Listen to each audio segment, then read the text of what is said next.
अस्सलाम वालेकुम। चेहरे की जिल्द को निखारने के लिए आपने बेसन का इस्तेमाल तो किया होगा।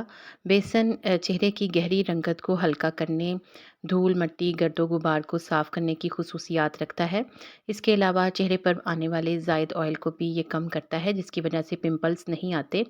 हर कोई ये चाहता है कि उसकी जिल्द तरोताज़ा और रंगत निखरी-निखरी हो।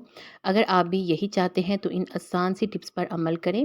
बेसन से रंग गोरा करने का तरीका। इसके लिए 2 चम्मच बेसन लें, इसमें हस्बे ज़रूरत साफ़ पानी शामिल करके पेस्ट बनाएं। इस पेस्ट को हाथों और चेहरे पर लगाने के बाद 5 से 10 मिनट तक हल्का-हल्का मसाज करें, फिर धो लें।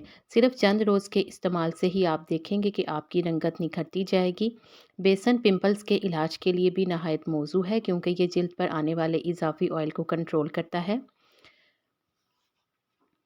कीमियाई अज्जा से भरपूर फेस वॉश या क्रीम को इस्तेमाल करने की बजाय बेसन में चंद कतरे लीमू का अर्क मिलाकर दिन में 2 मरतबा चेहरा धोएं, तो इससे चेहरा निखरा निखरा नज़र आएगा और चेहरे पर नुमायाँ होने वाला ऑयल भी काफ़ी हद तक कम हो जाएगा। चेहरे से दानों का भी खात्मा हो जाएगा और आपको क्रीमों की भी ज़रूरत नहीं पड़ेगी। चेहरा जितना साफ़ और हसीन होगा, इतनी ही आप खुश और मुतमईन नज़र आएंगी। वीडियो इधर ही ख़त्म नहीं हो गई, अभी एक फार्मूला भी बाकी है। अगर आप इस कुदरती फार्मूले का इस्तेमाल करेंगी तो आपको फार्मूला क्रीमों की ज़रूरत नहीं पड़ेगी और आपकी रंगत में कुदरती निखार आएगा। इसके लिए आपने बेसन 4 चम्मच लेना है, बेकिंग पाउडर 1 चम्मच और शहद 1 चम्मच। अरके गुलाबी 1 चम्मच ही शामिल करेंगे। नींबू का रस या फिर सिरका ले लें 1 चम्मच। आलू का रस 1 चम्मच लेंगे और टमाटर का रस भी 1 चम्मच ही चाहिए। इन तमाम चीज़ों को मिलाकर इस पेस्ट को चेहरे पर दिन में 2 मरतबा या फिर चेहरे को धोने से 5 मिनट पहले लगाएं।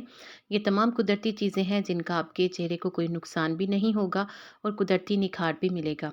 उम्मीद है कि आपको ये टिप्स अच्छी लगी होंगी और आपने वीडियो को लाइक भी कर दिया होगा, और मज़ीद इसी किस्म की अच्छी अच्छी टिप्स को जानने के लिए मेरे चैनल को सब्सक्राइब कर दें। वीडियो को देखने का बहुत शुक्रिया। जज़ाकल्लाह।